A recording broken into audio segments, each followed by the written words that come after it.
السلام عليكم ورحمة الله تعالى وبركاته، إخواني الكرام وأحبائي.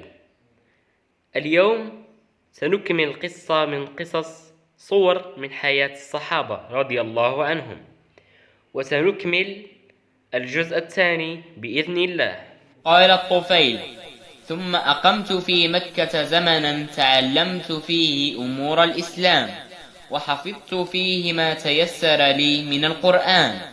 ولما أزمت على العودة إلى قومي قلت: يا رسول الله، إني امرؤ مطاع في عشيرتي، وأنا راجع إليهم وداعيهم إلى الإسلام، فادعوا الله أن يجعل لي آية تكون لي عونا فيما أدعوهم إليه. فقال: اللهم اجعل له آية.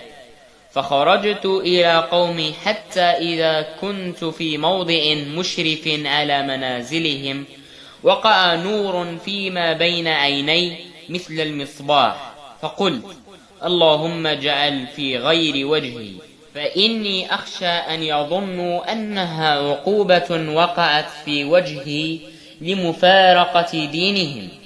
تحول النور فوقع في رأس سوطي، فجعل الناس يتراءون ذلك النور في سوطي كالقنديل المعلق، وأنا أهبط إليهم في الثنية.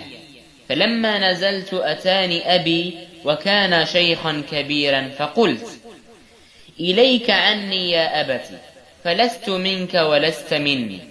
قال: ولم يا بني؟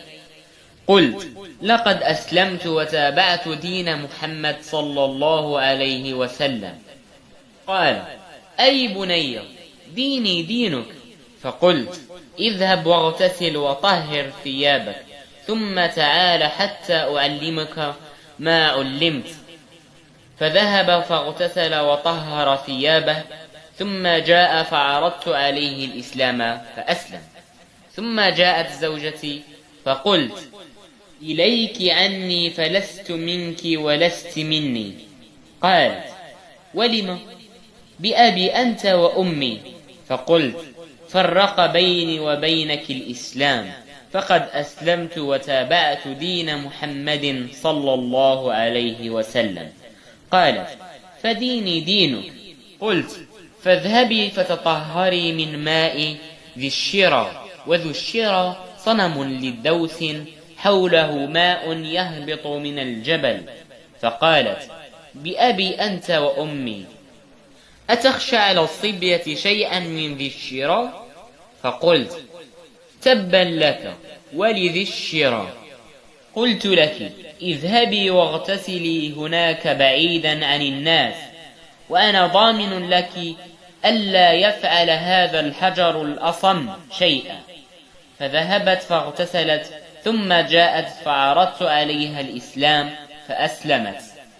ثم دعوت دوسا فأبطأوا علي إلا أبا هريرة، فقد كان أسرع الناس إسلاما. قال الطفيل: فجئت رسول الله صلى الله عليه وسلم بمكة ومعي أبو هريرة، فقال للنبي عليه الصلاة والسلام: ما وراءك يا طفيل؟ فقلت: قلوب عليها أكنة وكفر شديد، لقد غلب على دوس الفسوق والعصيان. فقام رسول الله صلى الله عليه وسلم فتوضأ وصلى ورفع يداه إلى السماء. قال أبو هريرة: فلما رأيته كذلك خفت أن يدعو على قومي فيهلكوا، فقلت: وقوماه. لكن رسول الله صلوات الله عليه جعل يقول: اللهم اهد دوسا، اللهم اهد دوسا، اللهم اهد دوسا. ثم التفت إلى طفيل وقال: ارجع إلى قومك وارفق بهم وادعوهم إلى الإسلام. قال طفيل: فلم أزل بأرض دوس أدعوهم إلى الإسلام حتى هاجر رسول الله صلى الله عليه وسلم إلى المدينة. مضت بدر وأحد والخندق، فقدمت على النبي ومعي 80 بيتا من دوس أسلموا وحسن إسلامهم، فسر بنا رسول الله وأسهم لنا مع المسلمين من غنائم خيبر، فقلنا يا رسول الله اجعلنا ميمنتك في كل غزوة تغزوها، واجعل شعارنا مبرور.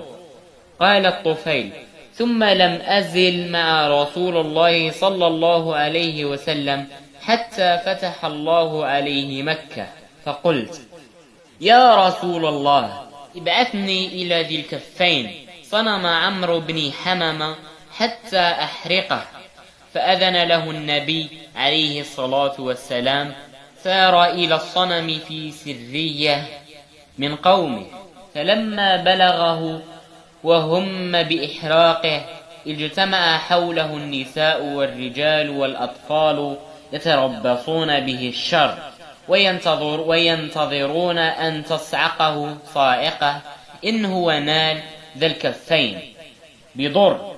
لكن الطفيل أقبل على الصنم على مشهد من عباده، وجعل يضرم النار في فؤاده ويرتجز: يا ذا الكفين لست من عبادك، ميلادنا أقدم من ميلادك، إني حشوت النار في فؤادك.